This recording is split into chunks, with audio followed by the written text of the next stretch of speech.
Hello everyone, আশা করি আপনারা সকলে খুব ভালো আছেন। হ্যাঁ, আমি একদমই ভালো নেই। আজকের এই ব্লগটা আমি এখান থেকে স্টার্ট করলাম, যেহেতু আমাকে হসপিটালাইজড হতে হয়েছে, আর যেহেতু আমার ভালো মন্দ সবটাই আপনাদের সাথে শেয়ার করা আমার উচিত মনে হয়েছে, তাই জন্য আপনাদের সাথে শেয়ার করছি। বার্থডের 2 দিন আগে আমাকে অ্যাডমিট হতে হয়। আমার যেহেতু গায়ে একদমই জল ছিল না, আর এমার্জেন্সি থেকে বলে দিয়েছিল যে আমাকে ইমিডিয়েট অ্যাডমিট করতে হবে আর স্যালাইন দিতে হবে। আর যেহেতু ব্লাডও একদমই ছিল না, তো তার জন্য রাতারাতি আমাকে ভর্তি করতে হয়েছে। তো হসপিটালে মানে কীভাবে যে আমি সময় কাটিয়েছি আমি বলে বোঝাতে পারবো না আপনাদেরকে। আর যেহেতু আমার বেবি ছোট, আপনারা সবাই জানেন, তো বাচ্চাকে রেখে মানে হসপিটালে থাকাটা যে কতটা কষ্টকর একমাত্র মাই সেই কষ্টটা বুঝতে পারবে, অনুভূতিটা। তো যাই হোক, সকাল সকাল আমার আয়ামাস আমাকে রেডি করে নিয়েছিল, সারা রাত তো ঘুমোতে পারিনি কোনোভাবেই। তারপরে ফ্রেশ হয়ে নিয়ে মানে ভাবছিলাম যে আমার কবে ডিসচার্জ দেবে, আমার আর ভালো লাগছে না, বাড়ি মন করছে যাওয়ার জন্যে। তো তারপরেই শুনলাম যে হ্যাঁ, আমার ডিসচার্জ হবে। আর সেই মতো আমার বাড়ির লোক বলতে আমার হাজব্যান্ড আর আমার দিদি এসেছিলো আমাকে নিতে, যেহেতু বাড়িতে মা ছিল বাবান সোনাকে দেখার জন্যে। আর দুগ্গা দুগ্গা করে আমি হসপিটাল থেকে রওনা দিলাম বাড়ির দিকে।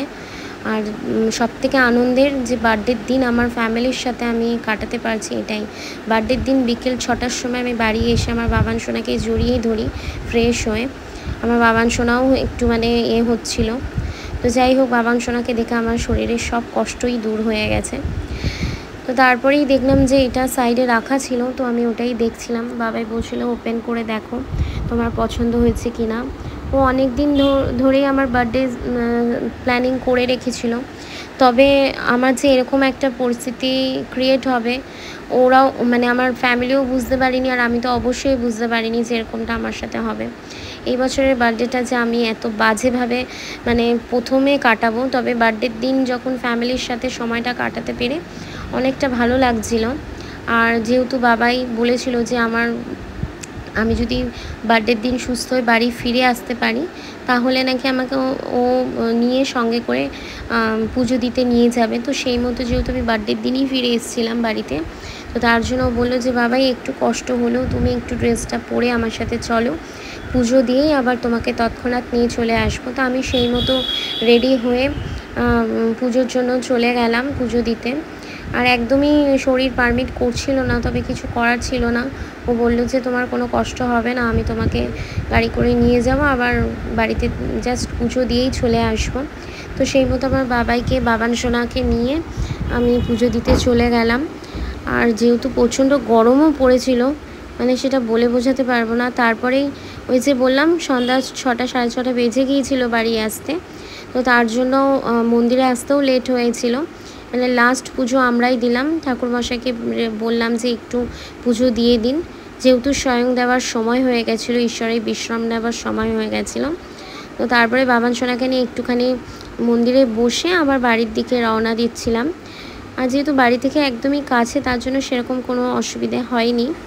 আর তারপরে বাড়িতে এসে দেখি আবারও একটা সারপ্রাইজ আমার জন্য রেডি। মানে এত কিছুর মধ্যেও যে আমার বাবাই, আমার ফ্যামিলি এত সুন্দরভাবে অ্যারেঞ্জ করে আমাকে আনন্দ দেওয়ার চেষ্টা করেছে, সব থেকে মানে এর থেকে আর খুশির জিনিস আর কিছু হতে পারে না। প্রতি বছরই আমার হাজব্যান্ড খুব সুন্দরভাবে অ্যারেঞ্জ করে, তবে এই বছরটা আরও স্পেশাল করে করার চেষ্টা করেছিল, কিন্তু কিছু করার নেই। আনফর্চুনেটলি আমার এরকমভাবে শরীরের কন্ডিশন খারাপ হয়ে গিয়েছিল কি, যার জন্য ওর প্ল্যানিংটা পুরোটাই ভেস্তে গিয়েছিল। তার মধ্যেও চেষ্টা করেছিল যে যদি একটু আনন্দ দিতে পারে আমাকে। তবে সবথেকে বড় আনন্দ কি জানেন, আমি আমার ফ্যামিলিকে আমার কাছে পেয়েছি এই দিনটা, ব্যাস আমি তাতেই হ্যাপি। আমি আমার হাজব্যান্ডকেও সেই কথাই বললাম যে তোমাকে, আমার ফ্যামিলির সবাইকে, আমার বাবান সোনাকে আমি এই দিনটা আবারও কাছে পেয়েছি, আমাকে হসপিটালে থাকতে হয়নি। তো তার জন্য আমি বেশি হ্যাপি হয়েছিলাম। আর ওকে বলেছিলাম যে আমাকে কবে হসপিটাল থেকে নিয়ে যাবে, এরকমভাবে মানে কান্নাকাটি করছিলাম। তো যাই হোক, তার মধ্যে কেক কাটিংও শুরু হয়ে গেছিলো। বাড়ির সকলে একটু আনন্দ দিচ্ছিল, বলছিল একটু হাস। তবে মুখে আমার সত্যিকারের বলতে গেলে একদমই হাসতে ইচ্ছে করছিল না, মানে এতটাই ভেতর থেকে মানে একদম শরীরটা উইক হয়ে এসেছিলো। মোমবাতি না নিলে কেক কেটে দিবে। ঠিক আছে ও নিবাটা মুখে নিতে পাপা মোমবাতি নিয়ে যা পাপা তোমাদের কি হলো কেক কাটতে না ওই তো বাচ্চাটা দিছো না ওই তো বাবা আর ফু ফু ফু দাও না করে ওটা তুলে নাও এই জন্য বিএসসিটা দিতে কি আর ফুলে দাও আর আপনারা একটা জিনিস নোটিস করলেন, নামমাত্র মুখে কেকটা ঠেকিয়েছে, তার কারণ ডক্টর আর বলেই দিয়েছিল সেরকমভাবে যে কোনো কিছু খাওয়া যাবে না আমার, তো তার জন্য কিছুই খেতে দিচ্ছিল না আমাকে।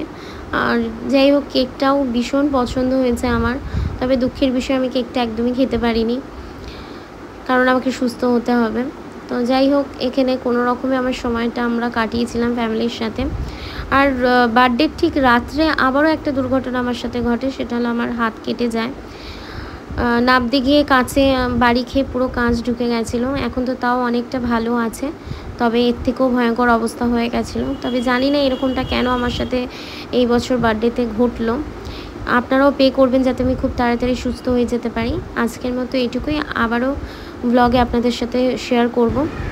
আর একটা জিনিসও আপনাদের সাথে শেয়ার করছি, সেটা এই ক্যাপশনটা লেখাটা দেখুন, তাহলেই বুঝতে পারবেন। হ্যাঁ, আমার হাজব্যান্ড স্ট্যাটাসে দিয়েছিল, যেহেতু আমি অ্যাডমিট ছিলাম 2 দিন আগে থেকেই বললাম, তো তখনও এরকম একটা স্ট্যাটাস দেখে সত্যি আমারও ভীষণ কান্না পাচ্ছিল যে আমি তো অবশ্য হসপিটালে ভর্তি, তবে আমার সাথে আমার ফ্যামিলির লোকেরাও মানে খুবই কষ্ট পাচ্ছে সেই দেখে। তো যাই হোক, আজকের এই ব্লগটা আমি এখানে এন্ড করলাম। আবারও দেখা হবে নেক্সট ব্লগে। একটু সুস্থ হয়ে নিই। চলো টাটা, আজকের মতো এইটুকুই।